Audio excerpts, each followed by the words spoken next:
Graça e paz, irmãos, tudo bem com vocês? Aqui é o pastor Peterson da Esperança em Cristo e mais uma vez eu quero compartilhar a palavra de Deus com a sua vida. E para isso hoje eu gostaria de utilizar lá no livro de Romanos, no capítulo 12. Nós vamos ler apenas um versículo, o versículo 12 também, que diz o seguinte: Alegrem-se na esperança, sejam pacientes na tribulação, perseverem na oração. Meus queridos, como tema dessa mensagem, eu defini da seguinte forma: 2 atitudes e um conselho. Se nós observarmos no capítulo 12 de Romanos, o apóstolo Paulo dá uma lista de instruções práticas para a vida cristã, né? Como deve ser a vida cristã. E ele começa dizendo assim que o nosso culto deve ser um culto racional e oferecido como um sacrifício vivo, santo e agradável a Deus. Que não devemos nos acostumar com os padrões do mundo, mas termos uma mente renovada para experimentar a vontade de Deus. Não termos um comportamento egoísta, mas sermos equilibrados pela fé que Deus nos concedeu. Ainda ele nos lembra que estamos ligados uns aos outros, formando o corpo de Cristo. E mesmo atuando em funções distintas, fazemos parte do mesmo corpo. Assim como o nosso corpo, né, tem vários membros, cada um com a sua função, assim também nós, né, no corpo de Cristo, temos funções distintas, mas fazemos parte do mesmo corpo. E possuímos diferentes dons, de acordo com a graça que Deus nos concedeu. Por isso, devemos usar esses dons na proporção da nossa fé. Aí, quer seja em servir, em ensinar, animar, contribuir, liderar e ajudar. O nosso amor também precisa ser sincero. Ainda ele nos diz que devemos sentir aversão ao que é mal e apegarmos o que é bom e dedicarmos a nutrir o amor com muito afeto e carinho para com todos, que é o amor fraternal. Compartilharmos o que temos com os irmãos mais necessitados, né? E ainda praticarmos a hospitalidade. Abençoarmos mesmo aqueles que nos perseguem. Alegrarmos com os que se alegram. E assim também chorar com os que choram. Não sermos orgulhosos, continua ele, mas estarmos dispostos a conviver com pessoas de posição inferior ou até mesmo menos instruídas. Não retribuir a ninguém o mal por mal. Fazermos todo o possível para viver em paz com todos. Não sermos vingativos para com ninguém, mesmo que os que nos tenham como inimigos. E por fim, nunca deixarmos o mal prevalecer, mas vencermos o mal praticando o bem. Veja que essas são algumas, aliás, as instruções que vemos aqui no capítulo 12 de Romanos, que o apóstolo Paulo nos dá como referência para uma vida cristã relevante. Mas o que chama a atenção é que no versículo 12 deste capítulo 12, nós lemos e vemos as duas atitudes que devemos considerar e um conselho para colocá-las em práticas, que é o que nós lemos como texto base hoje da nossa mensagem, que está escrito assim: alegrem-se na esperança, sejam pacientes na tribulação, perseverem na oração. Romanos 12, 12. Interessante que a primeira atitude que Paulo nos define, que é para nos alegrarmos na esperança, sermos alegres na esperança. Aqui o conselho de Paulo é que devemos alegrar na esperança independente das circunstâncias. Essa alegria não está condicionada ou limitada à situação presente. Percebemos essa verdade quando nos deparamos com um cenário desfavorável, descrito, por exemplo, como no livro de Abacuque 3:17 ao 19, que nos diz assim: mesmo não florescendo a figueira, não havendo uvas nas videiras, mesmo faltando a safra de azeite, não havendo produção de alimento nas lavouras, nem ovelhas no curral, nem boi nos estábulos. Veja, situação crítica, né? A falta de florescimento da figueira, não há uvas na videira, não há a safra da azeitona e não há também alimento nas lavouras, nem ovelha no curral, nem boi nos estábulos. Quer dizer, a situação está crítica aqui, que o profeta Abacuque descreve, né? Uma situação difícil, bem difícil, uma situação bem limitada. Mas ele continua: ainda assim eu exultarei no Senhor e me alegrarei no Deus da minha salvação. O Senhor soberano é a minha força. Ele faz os meus pés como os do cervo.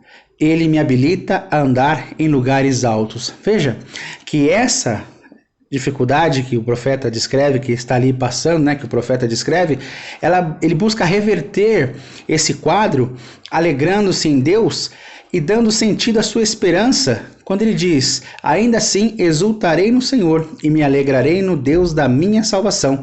Ele tem essa certeza que é em Deus que está a sua esperança, que Deus é poderoso para reverter aquele quadro, né? Que é poderoso para ajudar a dar saídas, estratégias para que possa aquele quadro ser modificado, não se permanecer naquela situação.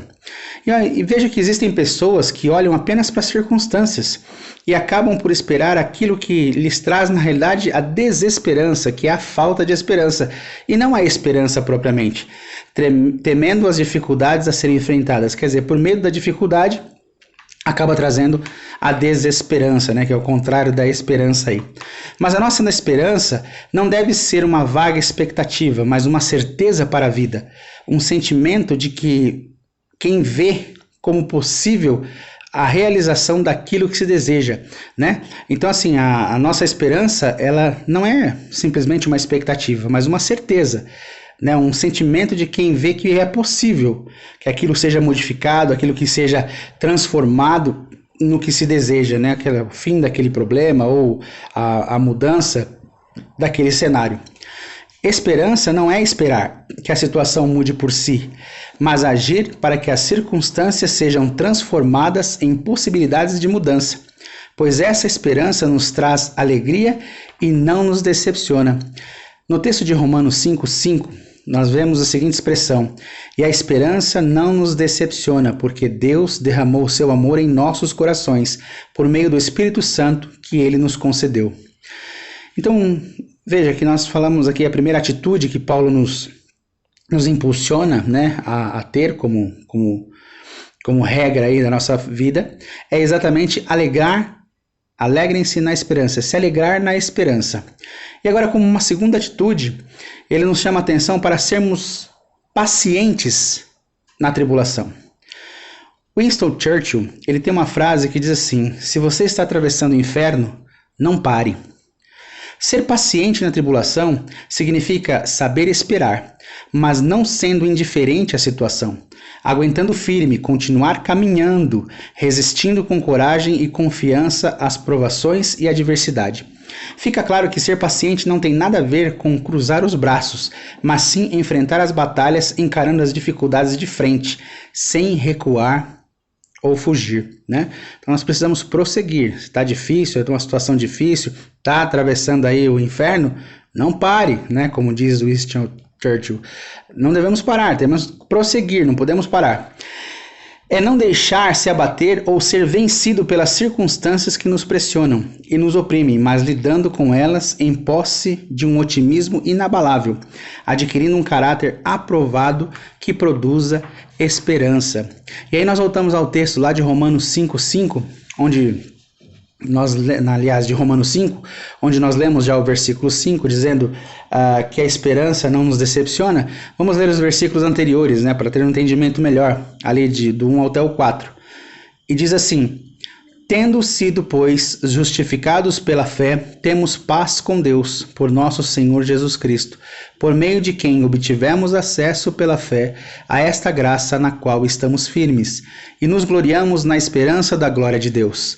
Não só isso, mas também nos gloriamos nas tribulações, porque sabemos que a tribulação produz perseverança, a perseverança um caráter aprovado, e o caráter aprovado esperança. Romanos 1:5, de 1 a 4. Então veja que a tribulação, ela produz em nós algo, né? Algo que é a nossa perseverança, ela produz uma perseverança, uma persistência, né? Uma continuidade, não é para ficarmos parados em meio à tribulação, não é para ficar congelado, né? É porque essa perseverança vai produzir ainda um caráter aprovado em nossas vidas.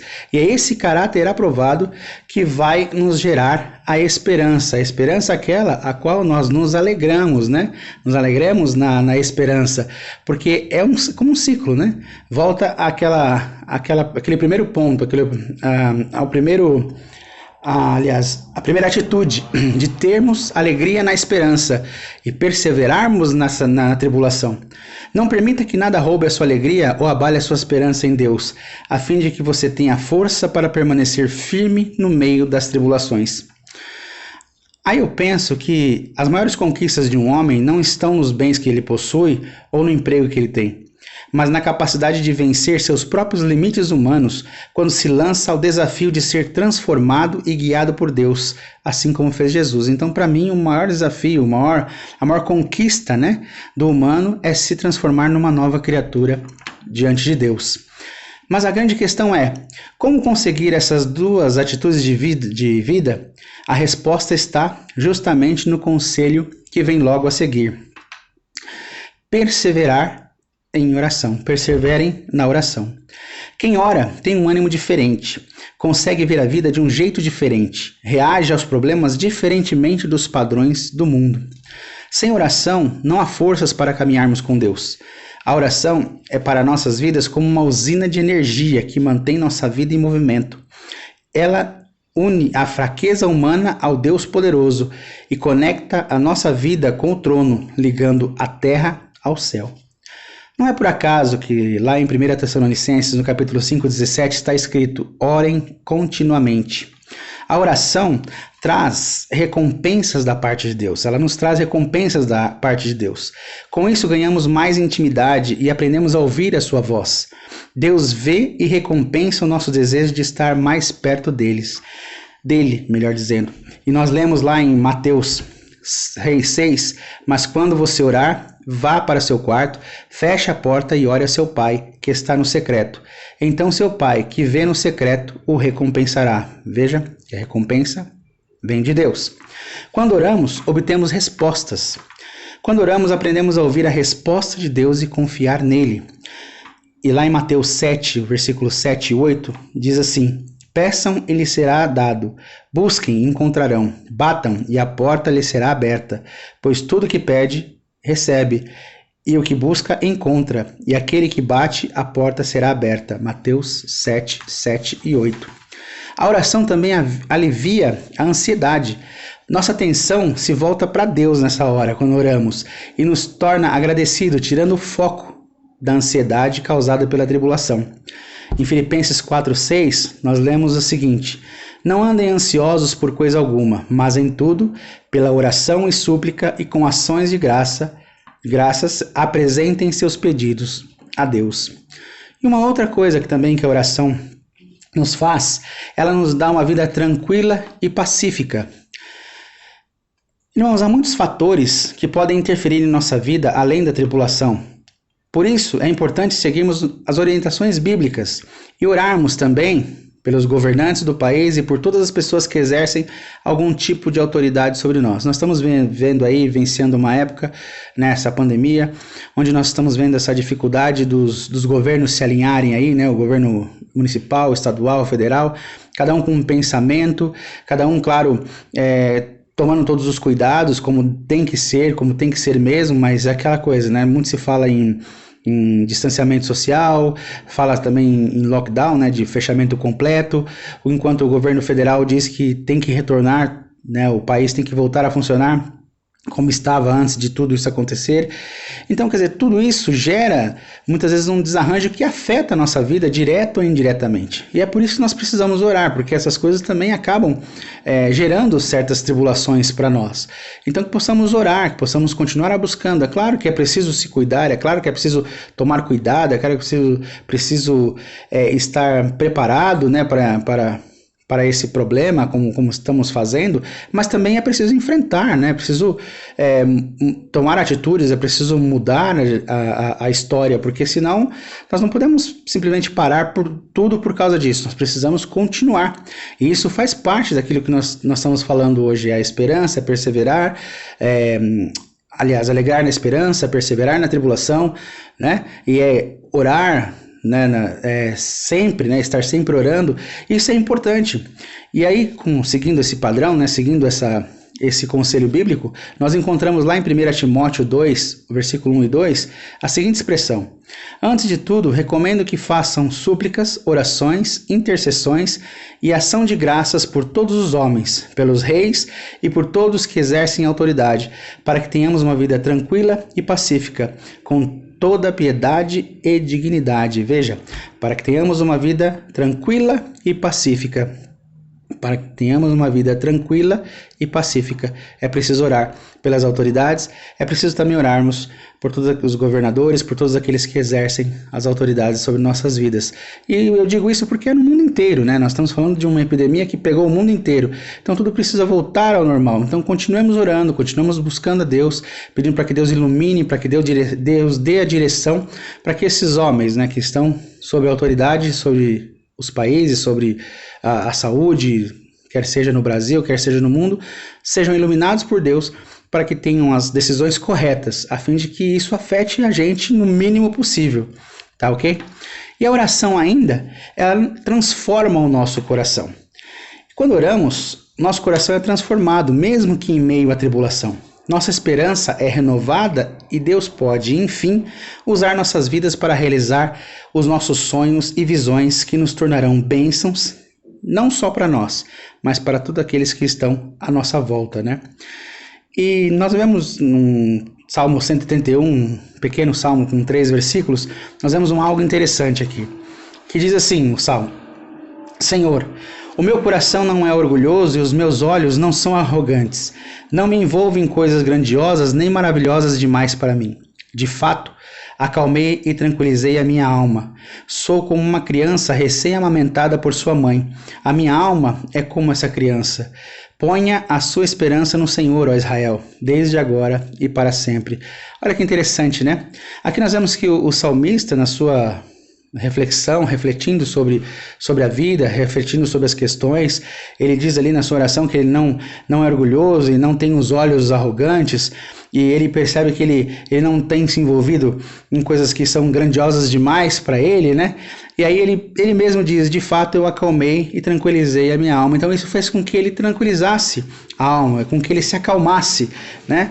Porque nós vemos que aqui não só a oração, mas falar consigo mesmo, né? Fazer uma autoanálise, rever as possibilidades e afastar o fator negativo do pensamento nos ajuda a encontrar alívio, tranquilidade e calma para a nossa alma. Então foi o que o salmista fez, né? Então ele ficou ali meditando na sua vida, meditando no tudo aquilo que estava acontecendo à sua volta. Ele começou a perceber qual era o seu posicionamento, como ele estava fazendo, e aquilo foi tranquilizando o seu coração. Então, quer dizer, a oração ela vem tranquilizar, ela vem mudar o nosso coração. E o interessante é que a comparação que ele faz é que de uma criança recém-amamentada, né? Que já não chora mais porque está desesperada de fome, não está mais instável e descontente, mas satisfeita, em paz e confiante nos braços da sua mãe. E é assim, né, que nós podemos estar em paz, e confiantes e satisfeitos, né? Ficamos em paz, confiantes e satisfeitos na presença de Deus, né? Quando nós conseguimos, quando nós oramos, quando nós analisamos tudo aquilo, falamos conosco mesmo e estamos ali numa conversa entre eu comigo mesmo, né, e você com você mesmo ali, pensando na vida, pensando nas coisas da vida, nas causas, em tudo aquilo que estamos vivendo, no momento que estamos vivendo, isso vai trazer um alívio à alma, vai trazer uma tranquilidade, porque é assim, é esse momento em que nós refletimos e conseguimos enxergar, né, as saídas, conseguimos enxergar as possibilidades para nos ajudar a prosseguir na caminhada. Então, concluindo, se você está passando por uma tribulação atualmente, acalme o seu coração. Faça uma reflexão de todo o cenário à sua volta, analise os fatos, creia que tudo isso vai passar, coloque sua confiança somente em Deus, não fique aí paralisado à espera de um milagre, mas siga em frente, não pare de atravessar, não pare, continue. Mas agora, Senhor, o que hei de esperar? Minha esperança está em Ti, Salmo 39, 7. Diante das tempestades da vida, devemos nos alegrar por ter nossa esperança em Deus. Sermos pacientes na tribulação, pois os nossos sofrimentos leves e momentâneos estão produzindo para nós uma glória eterna que pesa muito mais do que todos eles. 2 Coríntios 4,17. Nunca deixe de orar. De manhã ouves, Senhor, o meu clamor.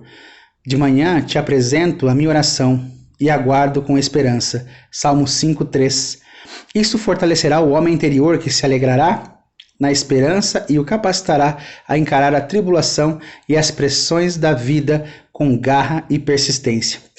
Tenha como uma regra de fé da sua vida essas duas atitudes e esse conselho de Paulo que está descrito em Romanos 12:12. Alegrem-se na esperança, seja paciente na tribulação, persevere na oração. E que o Deus de paz te ajude a enfrentar todas as tempestades que surgirem na sua vida e te abençoe grandemente. Até a próxima e fique com Deus.